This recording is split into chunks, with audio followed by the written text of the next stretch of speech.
তাও একটা তত্ত্ব আছে, ওই তত্ত্ব কথাগুলো মানুষের সামনে না বুঝালে তো মানুষ বুঝবে না। আর ও বুঝাতে গেলেও আমি ব্রাহ্মণকে বললাম তাহলে দীক্ষা নেওয়া লাগে কিনা পূজা করতে, বলেন, বলে হ্যাঁ লাগে। তো দেন না কেন এগুলো রে? এই সত্য কথাটা বলেন না কেন? সৎসঙ্গ আসার আগে বলেন তো, বলেন থেকে বুকে হাত দিয়ে 5 বছর বয়সে দীক্ষা নিতে কেউ প্রবল বলেছে কোনদিন? কোন পথে কখনোই কেউ বলে 5 বছর বয়সে দীক্ষা নেওয়ার কথা? 12 বছর হওয়ার সাথে দীক্ষা ধরে বাঁধতে দিতেই হবে।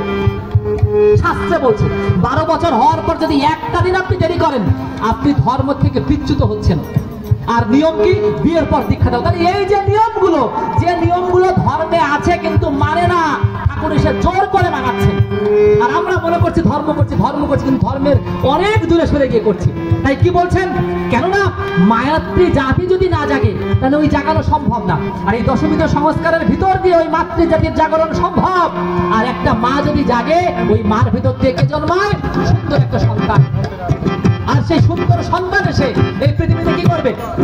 পৃথিবী এসে আবার কি করবে? ওই জগতের নেশায় পেতে যাবে না, ধর্মের একটা পথ থেকে পেতে হবে। ও তাই যজন যাজন ইষ্ট প্রীতি করলে মহাভীতি ওই আমার সত্যি সত্যি মহামুক্তির পথ দেখায়। যজন যাজন ইষ্ট প্রীতি করলে